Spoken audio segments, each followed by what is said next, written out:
नोंथांमोननिसिम आंनि गोसो गोरबोनिफ्राय साबायखर बावनाय थाहैबाय। दा दिनैहाय जोंनि दतमा विधानसभा समष्टियावहाय बा जोंनि बिटिसि समष्टि 8 नं समष्टि आरो जोंना 2 नाम्बार गोग्लैना 2 नं समष्टि विधानसभा बियाबावहाय इलेक्शननि बहुद दोहौ जादों।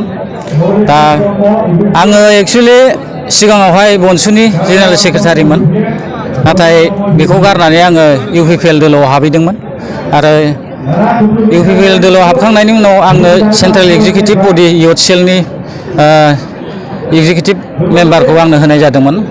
नाथाय आङो दा फिन जोंनि नैबे दानि सरकार सोलिबाय थानाय बा हाग्रामा महिलारि बिथांनि सरकार सोलिनाय बिपिएफ दोलोआव आङो आंनि गोसो गोरबोजों मोजां मोननानै आं दिनै जयनिं हाबाफारियाव जयनिं जाफैफिनबाय। दा जोङो गोदान थांनाय हिसाबै जों बारा गुमुरखौ मोनहैखायाखैमोन। बिथांमोना बुंनो थाङोब्ला बिथांमोननि मावनाया बहुत गोजौ थाखोनि, खारन बिसोरो खालि फ्लाइटजोंल' थांलाय फैलायखौ खालामनो रोंगौ।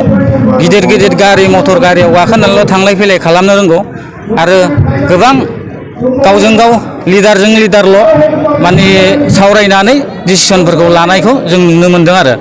नाथाय ग्रासरुट लेभेलाव मा खालामनांगौ मा खालामनाङा बा रायजो राजाफोरजों माबायदि बेवहार पार्टि खालामनांगौ जों बिनि बागै बारा मोजाङै गुमुर मोनबोआखै बिसिनि बे इउपिपिएल पार्टिखौ।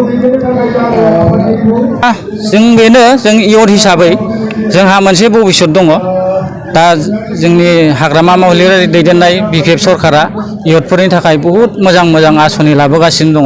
दा बेनिखायनो जों साफ्रोमबो इयुथफोरखौ खावलायनो सानो जाहाथे नोंथांमोनहा बयबो नैबे जोंनि बे हाग्रामा महिलारि सार दैदेननाय बिपिएफ दोलोआवनो जाय बिजाथि जागोन बिसोरखौ जाहाथे नैबे विधानसभा बा जोंनि एमएलए इलेक्सनावहाय आसाम विधानसभायावहाय भट होनानै जाहाथे जोंनि बिपिएफ दोलोनि बिजाथिफोरखौनो देरहाहरो, बेखौनो आङो जोंनि इयुथफोरखौ खावलायनो सानो।